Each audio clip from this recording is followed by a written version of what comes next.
Welcome to Democracy Now!, democracynow.org, the War and Peace Report. I'm Amy Goodman. More than 400 people have been detained in Russia for publicly mourning the death of Alexei Navalny, who reportedly died in an Arctic prison Friday at the age of 47. Navalny was Russia's most prominent critic of President Vladimir Putin. He was serving a 19-year sentence at the time of his death, which President Biden and a number of other Western leaders directly blamed on Putin. Navalny's mother, who traveled to the Arctic town of Harp, was denied access to her son's body and was told by prison authorities Navalny died of sudden death syndrome. Carrie Amish, a spokesperson for Navalny, spoke on Saturday. He was a symbol of hope and a symbol of courage for many Russian people. And now they feel like this idea of hope abandoned them. But that's not true. And I'm sure that people will find strength to continue their fight. Because this is what Alexei always wanted, and this is what he was telling everyone all the time, even from the prison. Amnesty International Secretary General Agnes Callamard called for an international probe into Navalny's death. Look, the international community need to react with the strongest way possible, but we know that actions have very little impact right now on Putin and on Russia. But still, silence is not an option. We must stand up, and the international political leaders around the world must make as strong a statement as possible. They must demand investigations. They must, in fact, investigate his unlawful death themselves. We must call on the United Nations to investigate that death, that unlawful death, that killing, in fact. We'll speak to Russian-American journalist Masha Gessen. Masha's new piece for The New Yorker is headlined "The Death of Alexei Navalny, Putin's Most Formidable Opponent." Israel's unrelenting assault on the Gaza Strip has killed over 29,000 Palestinians and injured another 69,000 since October 7th. Al-Nasser Hospital in southern Gaza has been declared no longer functional by the World Health Organization amidst a days-long Israeli raid on the facility. The WHO says some 200 patients remain in the hospital, but that its aid workers were barred from accessing them.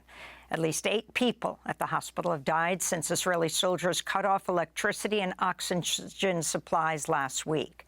On Sunday, dozens of people were killed and injured after Israeli forces started firing at crowds attempting to access life-sustaining aid from UN trucks in Gaza City. Israeli War Cabinet member Benny Gantz has warned that the Israeli military will launch its ground offensive in Rafah unless Hamas frees all hostages by March 10th, the start of the holy month of Ramadan. Some 1.5 million displaced Palestinians are now sheltering in Rafah. This is Rashid Abu Aida, who was forced to flee from Jabalia. We are fleeing to safety, the safety of our children, our women, and ourselves. And today we have reached the closest point to the border. I am around 50 meters away from the border with Egypt. After here, where can I go? 50 meters away from Egypt's border, and they said Rafah was the safest place. We came to Rafah, and now the Israelis want to enter Rafah. Where should we go? The group Sinai for Human Rights has released video which appears to show the construction of a large area enclosed by concrete walls on the Egyptian side of the border with Gaza. The group says the construction is, quote, in preparation for the reception of Palestinian refugees in the case of mass exodus, unquote. At The Hague, the International Court of Justice has begun historic hearings on Israel's occupation of Palestinian territories. Palestinian Foreign Minister Riyad al-Maliki addressed the World Court earlier today. Ending Israel's impunity is a moral, political, and legal imperative. Successive Israeli governments have given the Palestinian people only 3 options: displacement, subjugation, or death. These are the choices, ethnic cleansing, apartheid, or genocide. Mr. President, members of the court, the State of Palestine reaffirms its unwavering commitment to the rule of international law, which must finally prevail. The World Court will hear arguments from at least 52 nations through next Monday. The hearings are in response to a 2022 request from the UN General Assembly. In related news, the International Court of Justice Friday rejected a request by South Africa to impose emergency measures against Israel's planned ground offensive in Rafah. The court said no new action was needed, as it demanded Israel comply with its January order to take all measures within its power to prevent genocide in Gaza. The court warned Israel's intensifying attacks, quote, would exponentially increase what is already a humanitarian nightmare with untold regional consequences, unquote. Solidarity protests with Gaza took place around the world again this weekend, including in London, where tens of thousands of people streamed through the city streets.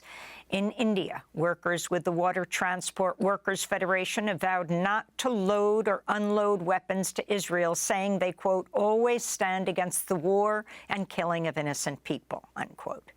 In the U.S., the African Methodist Episcopal Church Bishops' Council called on the Biden administration to end funding for what it calls Israel's, quote, mass genocide, unquote. In Michigan, Rashida Tlaib, the only Palestinian-American member of Congress, is urging Democrats to vote uncommitted in next Tuesday's presidential primary to protest President Biden's complicity in Israel's assault on Gaza. Here in New York, high school students across the city walked out of class Friday for their second mass coordinated action against the war on Gaza. Students are continuing to organize despite what they say are attempts by school administrators to intimidate and censor them. Our students recognize that we have a direct responsibility to act from right here, where our institution's complicity with Zionism has been made loud and clear.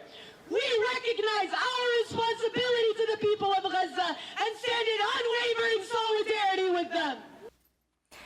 In Israel, thousands took to the streets of Tel Aviv Saturday night to demand an immediate election to replace Prime Minister Benjamin Netanyahu and his government. Outside of Tel Aviv's military headquarters, another major protest called on Netanyahu to prioritize the release of the remaining hostages in Gaza. We have no time anymore. My brother lost his wife, was murdered in this horrible attack on October 7th. He has a son, a 2-year-old son, who is waiting for him at home. He's now his father and his mother, and we need him back. I call for the Israeli government, for any government in the world, to do something, because we cannot wait anymore. On Sunday, Israel's far-right cabinet passed a declaration opposing the, quote, unilateral recognition, unquote, of Palestinian statehood, saying any agreement on statehood must come through direct negotiations.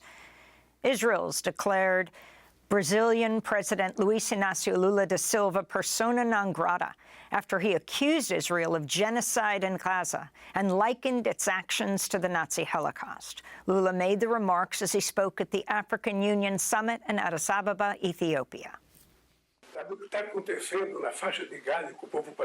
What is happening in the Gaza Strip with the Palestinian people has no parallel in other historical moments.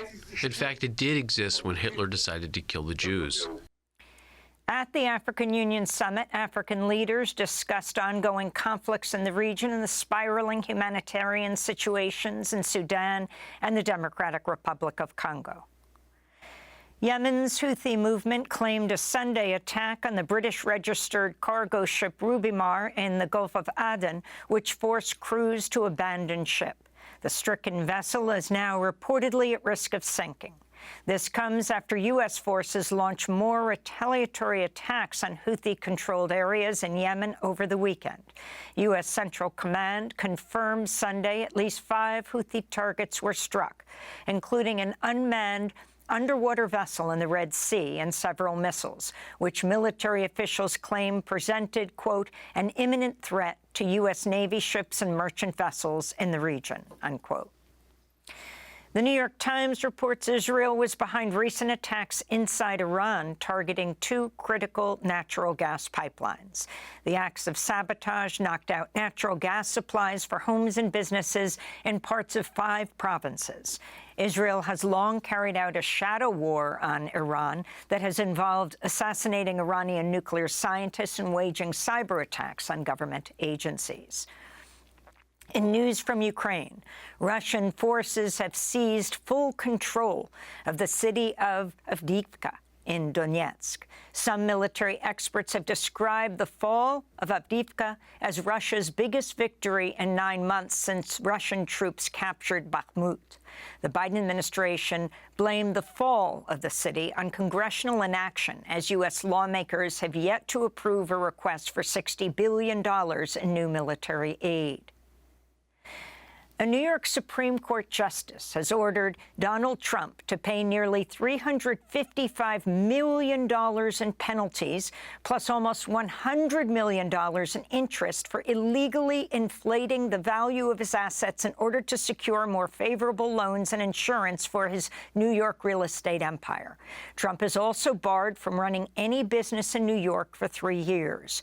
Trump's 2 eldest sons face a 2-year ban and were each ordered to pay $4 million. Judge Arthur Engoron also said Judge Barbara Jones will continue to act as independent monitor of Trump's businesses and ordered an additional independent director of compliance at the Trump Organization. In his ruling, Judge Engoron criticized Trump and his sons, saying, quote, their complete lack of contrition and remorse borders on pathological, unquote. The ruling came in a case brought by New York Attorney General Letitia James, who spoke to reporters after the ruling.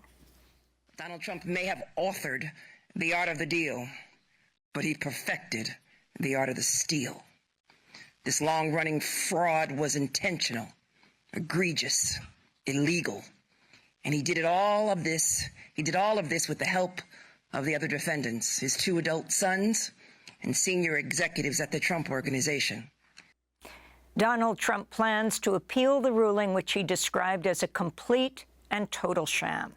In other Trump news, the former president has reportedly expressed support in private for a federal 16-week abortion ban, with exceptions for rape or incest if the pregnant person is at risk of death also.